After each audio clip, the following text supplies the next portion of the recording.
तो साथियों, क्या हाल चाल है और कैसे हो आप सभी। आशा करता हूँ कि आप सभी लोग अच्छे होंगे। तो साथियों, आज हम लोग सीखेंगे एक साथ भिन्न का जोड़, घटाना, गुणा, भाग। मतलब भिन्न तो लिखी होती है, लेकिन वहाँ पर हमें प्लस भी दिया होता है, माइनस भी दिया होता है, गुणा होता है और भाग भी होता है। यानी जो भिन्न होती हैं उनके सामने चिन्ह लगे होते हैं प्लस, माइनस, गुणा और भाग के। तो कैसे हल करते हैं ऐसे सवालों को। चलिए, यहाँ पर एक सवाल देख पा रहे हैं, लिखा हुआ है 3/2। यहाँ पर आगे प्लस है, यहाँ पर प्लस 3/2 माइनस 11/4, फिर गुणा लगा हुआ है 15/3, फिर भाग का निशान लगा हुआ है 5/4। इस सवाल को हमें हल करना है।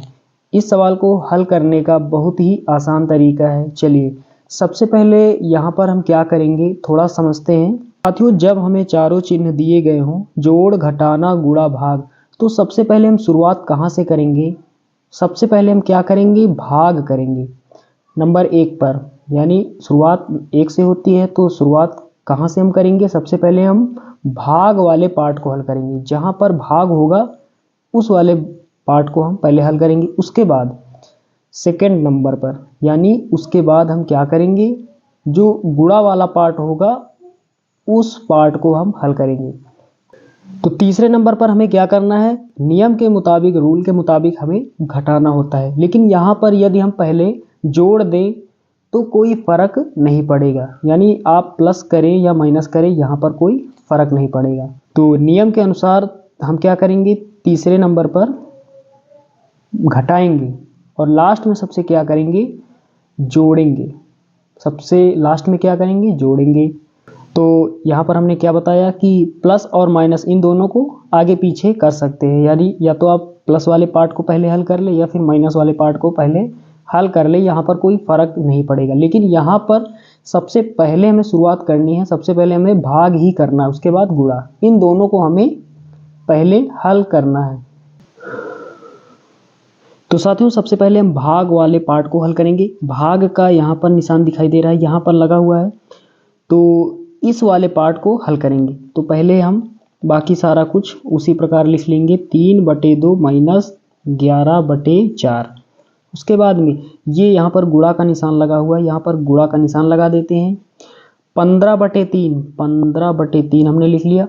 भाग को हम बदल देते हैं, भाग के स्थान पर हम यहाँ पर गुणा का निशान लगा देते हैं। तो साथियों, यहाँ पर भाग का निशान था, हमने लगा दिया गुणा का निशान। तो यहाँ पर हमें क्या करना पड़ेगा, यहाँ पर जो भिन्न लिखी हुई है इसे हमें बदलना पड़ेगा, क्योंकि यहाँ पर हमने चिन्ह को बदल दिया है। 4 नीचे है, 4 ऊपर हो जाएगा, 5 ऊपर है, 5 नीचे हो जाएगा। यानी जो अंश था वो हर में चला जाएगा और जो हर था वो अंश में हो जाएगा। अब क्या करेंगे, अब हम गुणा वाले पार्ट को हल करेंगे। क्या करेंगे, हम गुणा वाले पार्ट को हल करेंगे, क्योंकि पहला स्टेप जो हमारा है वो कंप्लीट हो गया। हमने भाग यहाँ पर कर लिया है। सेकंड नंबर पर हमें गुणा करना होता है, तो गुणा यहाँ पर दिखाई दे रहा है और गुणा यहाँ पर दिखाई दे रहा है। मतलब यहाँ पर पहले जो पार्ट आगे है इसको लिख लेते हैं, 3/2 यहाँ पर लिख लेते हैं, माइनस यहाँ पर लगा लेते हैं। गुणा का निशान यहाँ पर है, गुणा का निशान यहाँ पर है। तो इस पार्ट को हमें यहाँ तक हल करना है। तो क्या करेंगे, गुणा में हम देखते हैं जो भिन्न का गुणा होता है उसमें ये हम देखते हैं कि अंश और हर में जो संख्याएं कट रही हैं उन्हें हम काट देते हैं। उसके बाद जो शेष बचता है उसका गुणा हम आमने सामने का कर देते हैं। यानी अंश का गुणा अंश वाले पार्ट के साथ और हर का गुणा हर वाले पार्ट के साथ हम कर देते हैं। चलिए यहाँ से समझते हैं, अच्छे से यहाँ से समझ में आएगा। तो यहाँ पर ऊपर 15 है, अंश में 15 है, हर में 5 मौजूद है, तो 5 से इसे हम काट सकते हैं। या फिर आमने सामने का हम गुणा कर लें, आमने सामने का हम क्या कर लें, गुणा कर लें।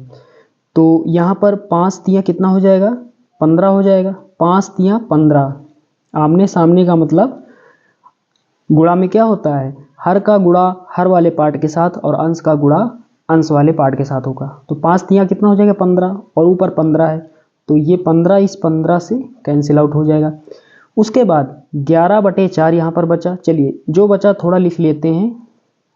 11/4 ये गुणा का निशान लगाएंगे, कितना 4, और नीचे कुछ नहीं तो हम क्या मानते हैं 1, यहाँ पर हमने 1 मान लिया। अब यहाँ पर देख पा रहे हैं नीचे 4 है ऊपर 4 है, तो फिर से इसे हम काट देंगे। यहाँ पर 4 से 4 कैंसिल आउट हो जाएगा। यहाँ पर क्या बचा 3/2 माइनस यहाँ पर क्या बचा 11, और नीचे यहाँ पर कुछ नहीं तो फिर हम क्या मानते हैं 1 मानेंगे। क्या मानेंगे हम 1 मानेंगे। अब क्या करते हैं, ये छोटा सा अब यहाँ पर सवाल बचा है। चलिए अब इसे हल कर लेते हैं। तो 1 का टेबल 3 बार पढ़ेंगे 3 होगा, माइनस लगाएंगे, और 2 का टेबल 11 बार या फिर 11 का 2 बार कितना होगा 22 होगा। बटे का निशान लगाएंगे, 2 का टेबल 1 बार, 2 1 के 2। आगे हल करेंगे। यहाँ पर देख पा रहे हैं यहाँ पर प्लस का 3 है माइनस का 22 है, मतलब माइनस वाली संख्या बड़ी है तो माइनस ही बचेगा। अब बड़ी संख्या में छोटी को घटा लेते हैं। 22 में हम 3 घटा देंगे तो कितना बचेगा, यहाँ पर बचेगा 19, और नीचे कितना हो जाएगा 2, तो माइनस का 19/2 ये फाइनल आंसर हो जाएगा। तो साथियों यहाँ पर आपको अच्छे से समझ में आ गया होगा। चलिए मिलते हैं अगले वीडियो में, तब तक के लिए जय हिंद।